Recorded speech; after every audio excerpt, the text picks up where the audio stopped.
台北市的宽南市场伫车杯有进行第2摆的 PCR 采检，市长关本德伫下晡表示，目前有发现一个阳性个案。负责采检的阿东病院表示，按算伫暗时8点左右，所有结果就会出来啊。台北市的宽南市场车杯做全市场工作人员的第2摆 PCR 采检。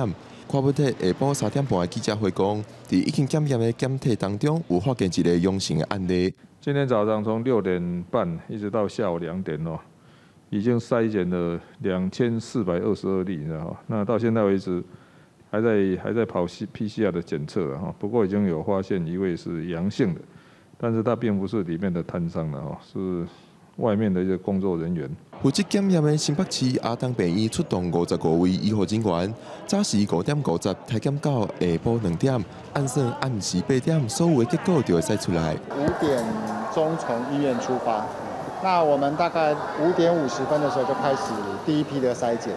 那在6点半的时候大概已经筛检了600位左右。我们目前大概收集到500个检体的时候，我们就送回去，所以第一批的检体在早上7点不到的时候。 就送到医院。郭本特讲，今日开始为宽南市场的工作人员做证件，要甲悠游卡甲健保资料库连接，就会使快速掌握每一个人体检甲仪表接诊的状况。按算7月15开始使用，其他台北市的市场嘛会开始建立资料库。记者郭北根郑派文台北报道。